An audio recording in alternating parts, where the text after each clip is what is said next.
Hello, everybody. Welcome to Ink Play Pass, a brand new podcast all about Disney Lorcana. My name is Travis, and this is a brand new show. So excited for you to be here. You can find this podcast over on YouTube at Ink Play Pass, or you can follow our Instagram at Ink Play Pass. Welcome to those of you that are new here. My name is Travis. Let's face it, everybody is new here because it's our very first episode. But I have been podcasting for a long time, podcasting with a good friend of mine, Brandon, over at Apathetic Enthusiasm. We also do a podcast called Interdimensional RSS, but he doesn't like Lorcana quite as much as I do. So I thought it'd be fun to make a podcast where I could talk about all things Lorcana, from tournaments, deck building, and all the things that I like to do when I'm not doing those other podcasts. So thank you for being here. Thank you for checking it out. And we have a lot to talk about with a brand new set that just released, Fabled. Fabled is here. Pre-release was this last weekend, and it is going to be available in retail everywhere starting this week. So lots to talk about with Fabled. Along with that, we also had some big tournaments that were going on. Take a look at what the new meta is going to look like with Fabled that's here. And then share a little bit about how we did. Both my son and I play Lorcana. We've been playing since the year it came out. Set 2 is when we got our first starter decks, and we have been obsessed ever since. So let's get right into it. Thank you so much for being here. And let's talk a little bit about Fabled. So Fabled came out. It was announced that Fabled would be the first set for rotation, the first 4 sets of Lorcana leaving the game for competitive play. Obviously, the Infinity format, you can still play all those cards, but Fabled being a reprint set, as a lot of people have been talking about, a majority of the cards in this set reprints from those first 4 sets. And I got to be honest, I was a little worried about the set, being a collector of Lorcana and a player for a little while now. I didn't know exactly how much I would want to buy of Fabled. This is my first trading card game that I've ever really been a part of, and I was concerned as the cards were being shown, as we were getting those spoilers of the new cards. A lot of the new cards looked very cool. They were very exciting, and I got to be honest, with the addition of the new epic and iconic rarities, plus all of the enchanteds that they were spoiling, I was like, okay, there's gonna be a lot of cards in this set that we're gonna want to pick up. So now Fabled is here, and I got to be honest, I'm really loving this set. It hasn't even been a full week, but I've gotten a chance to play a lot, and we've opened quite a few packs so far, and it's been really fun. My son and I, we got a couple of boxes, a couple of troves, and we're extremely fortunate, I think, in what we opened.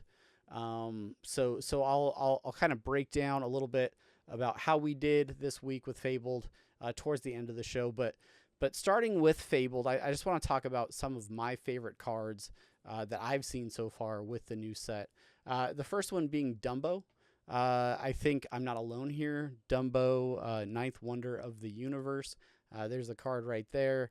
This is a 4-cost inkable, 3/3, quest for 1. It has evasive, and then it has the abilities Breaking Records, exert, and pay 1 ink to draw a card and gain 1 lore. And then the additional ability, your other characters with evasive gain exert, pay 1 ink, draw a card, gain 1 lore. I mean, everybody's talking about Dumbo, right? Like, if you are a fan of Lorcana, this card is what everybody's trying to collect. It is going for over $70 right now if you're looking to buy singles. And I think for good reason. I've played in a Amethyst Sapphire Blurple deck. Is the first thing I built for Fabled. And the card does what it's supposed to do, right? It is ticking up lore. It is getting you that additional card draw that you need. You combine that with like genies, Elsa, What else? Peter Pan Shadow, like some really great evasive cards that, when combined together, is also giving you a lot of extra card draw, which is frankly not lacking in Amethyst, but this is really pushing it over the top. Currently, the Blurple deck that I'm playing is running 4 copies of this. I don't always feel like I need it. It can be a little situational, but this card is going to be huge. I think this is one of the biggest cards of the set, and a lot of people are going to be playing it. I am curious to see, as people come up with answers for it. Yes, it's evasive, but being that it has 3 willpower, a well-timed smash, if a well-timed strength can wipe it off the board pretty easily. So it's a great card. But yeah, we'll see how effective it is throughout this set. Second card that I am pretty interested in is a steel card. This is another legendary, Scar, Finally King. Another card that is, I think, pretty popular right now. This is going for around $25 last time I checked for singles. Those prices, of course, will all adjust after the first week or two. But yeah, this is a 5-cost uninkable, 5/4 quest for 2 with the abilities Be Grateful. Your ally characters gain 1 strength. And then Stick With Me. At the end of your turn, if this character is exerted, you may draw cards equal to the strength of a chosen ally character of yours. If you do, choose and discard 2 cards and then banish that character. A lot of text there, but it is a very interesting ability.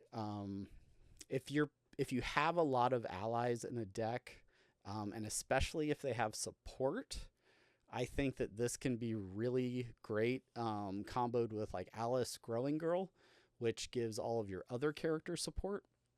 So then, you quest all your characters, add all of their strength to one specific character, then trigger Scar's ability, draw a ton of cards, discard a couple. You do sacrifice that character, but if you're looking for a way to draw a lot, I think there are some cool combos that could happen with Scar. Is it wishful thinking that all those things will happen at once, and that you're going to maintain your board to pull it off? We'll see, but I think the potential for it is really cool. One last card that I think is pretty cool from this set is it's actually one of the iconics, but this is Minnie Mouse, Sweetheart Princess. This is an amber card, and this card wasn't really on my radar initially, but playing in a couple of sealed events, I was really surprised with how cool this card could be, especially comboed with support. So yeah, 4-cost inkable, 2/4 quest for 2. Your character's name Mickey Mouse gain support, which if you're playing this with other Mickey Mouse characters, that support is really nice to have. But really, pairing this with any character with support really helps you get the payoff for the second ability, Bye Bye Now, which is whenever this character quests, you may banish chosen exerted character with 5 strength or more. And initially I was like, well, there's not a ton of 5 strength characters that people are going to play. That's more of a late game thing, maybe, depending on the cost of the cards. But then I played against somebody this weekend in a sealed tournament, and they had Minnie Mouse, Sweetheart Princess, and another support character.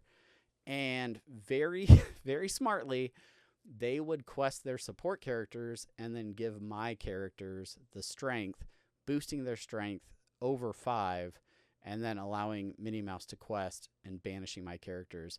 A great way to banish opposing characters while also gaining lore and keeping some of your characters on the board. So yeah, I think those mechanics are really cool, and I think it'll be really neat to see how these get incorporated into some different decks, especially with these ink colors kind of being some of the prominent colors in the meta, this emerging meta with Fabled.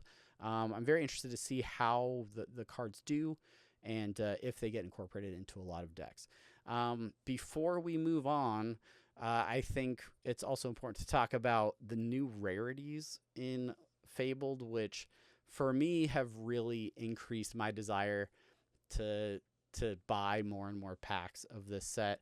Um, Looking at the early like releases, the spoilers for these cards, the epics looked cool, but it wasn't until I got some epics in my hand when I was opening those boxes that I was really like, wow, these look fantastic. The epics sitting just above that legendary rarity, just below enchanteds.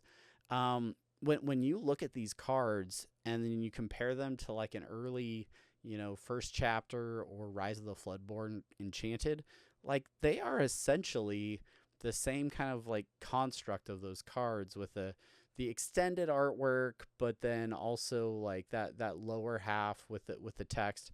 It looks very similar to some of those early enchanteds. Obviously, not the different artwork, but I am excited for future releases where they might, mix up the artwork on an epic card, and it'll make it just even more collectible and more desirable for folks that are looking to get some more unique cards in their collection.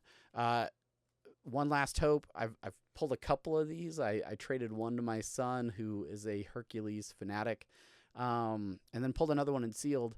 And I was sitting there in the sealed tournament, like just looking at the card, like, wow, it looks really good. So I love these epics. I really do. And then the iconic cards, I gotta say, getting to see one in person really sold me on these cards. They look fantastic. They're extremely hard to get. A lot of people are posting about them online, but the iconics, I think, really add another level of collectability and just another card that people are going to be chasing when they're collecting these packs and collecting these sets. So really excited about those additions in Fabled. For me, makes the set really exciting and something that, especially for new people coming into the game, I know a few people at work they've collected a little bit throughout the history of Lorcana, but they're really starting to just get into playing the game.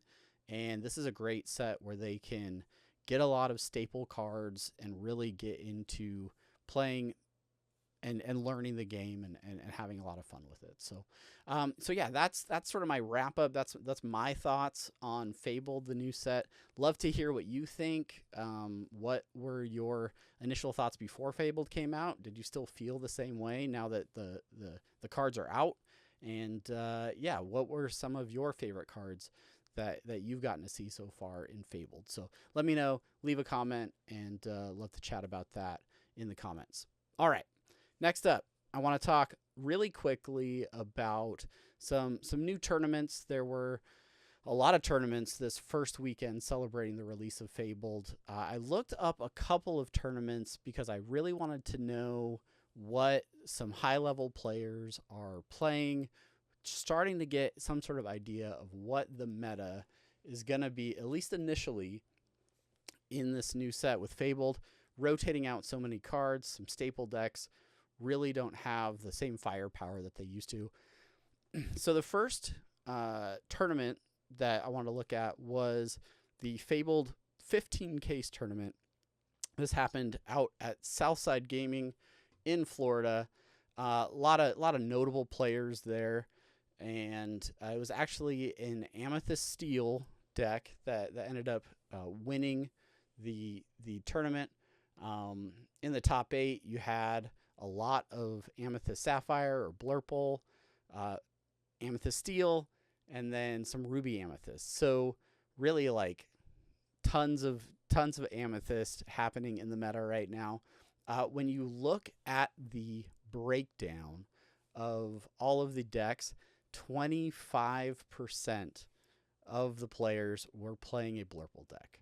So yeah, a quarter of the people that showed up rocking Blurple, and then 21% of the tournament, Amethyst Steel. That's half, pretty close to half of the tournament playing some form of Amethyst. And I think really card draw is a huge factor in that because of the cards that we lost. There are a lot of people that want to make sure that they are keeping enough cards in their hand, and cards like Genie, Dumbo, obviously, but the inclusion of the new Kuzco, the old Kuzco that got the reprint. Just so many cards that really allow for you to continue. Finders Keepers, so many cards that let you refill your hand as you're playing. So I think Amethyst is going to be big for sure throughout this set. Other notable decks: Amber Steel, 18% of the meta, and then we get into single digits. There were 10 Ruby Amethyst decks, 7 Amber Emerald, 7 Emerald Sapphire, so some Baja Blast bringing it in as well, and then you had your Sapphire Steels, Emerald Amethysts, Ruby Steels, and 2 Ruby Sapphires. Kudos to the folks trying to rock that Ruby Sapphire. I think that's going to be a challenging one, especially with a lot of items that got removed in this set. But yeah, so very interesting. A lot of Blurple. The aggro, there's a lot of talk about aggressive decks continuing to stay relevant here, and people trying to play low-cost cards, go fast, turn their cards and win. I am personally trying to avoid that, but I definitely want to be building my decks to be able to handle the early aggressive questing of some of those Amber Steel decks. So yeah, kudos to, I'm going to mess this name up, Tiago Santana, I think, who won that tournament with the Amethyst Steel evasives. And yeah, congrats to everybody who participated and performed in that tournament. All right, moving from coast to coast, the other tournament that I wanted to look at was the Lorcana 6K. This took place in Orange County. I think this started as a 5K, and then we were able to bump that up to a 6K. I think JDZ did the casting for this as well. So a really cool event.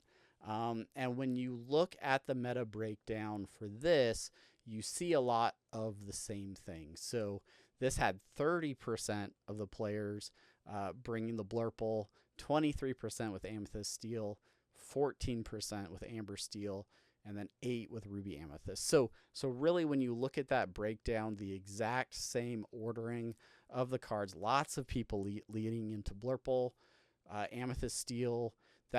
My son played Amethyst Steel for the last 3-4 sets. He got really good at it, and it looks like it's going to continue to be a really good deck in this next set as well. Even though he's experimenting a lot with Powerline, and we'll do a deck check for him and kind of lay out what his new deck is that he has completely been beating me at the kitchen table every time we practice with our new decks. Powerline does some cool stuff. That's all I'll say about that. But yeah, so this was another great tournament, good turnout. Looks like there were 180 players at this. Fantastic event. The winner, Zoo Updated. I'm probably butchering that name as well. But this was an Amethyst Steel Evasives deck. And then second place was, it says, that was the deck name, Zoo Updated. All right, so that was Salty Duck Splish. Is a username for that first place win. Michael Cho playing in Amber Emerald deck and getting second place. So Chernodog's gone. So I'm very curious about this deck. I'm actually going to click on it here. Yeah, mostly the Chernodogs build with some small changes, but yeah, very interesting list. So there you have it. Those were a couple of big tournaments from this last weekend. I will include links to them in the show notes. So if you want to check out those tournaments or check out any of the deck lists that were used. And one more note about big tournaments. As of today, earlier today, as I'm recording this, the additional tickets for DLC Milwaukee went on sale. So they did get those additional tickets out. They have, I think, all been sold out now. But yeah, congratulations to anybody that has picked up some tickets for DLC Milwaukee. Very interested in seeing how after about a month of Fabled being out, a little over a month, what that meta looks like, what people are going to be playing.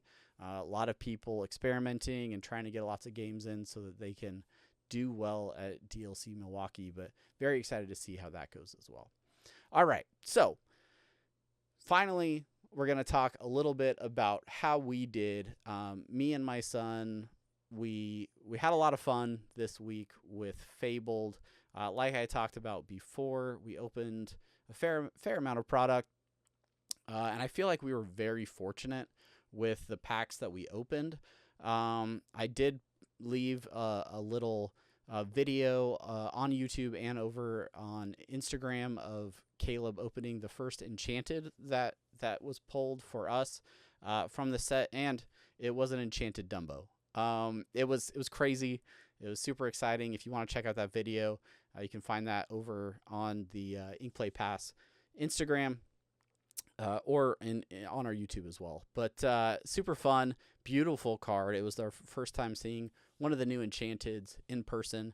And then we opened quite a few epics as well. I think I'm sitting at 5 epics right now. Yeah, that's my 5. And they just look awesome. Caleb, I think, has 3 epics so far. Yep. One Last Hope, Cusco, and Standout. Caleb is a huge Goofy movie fan.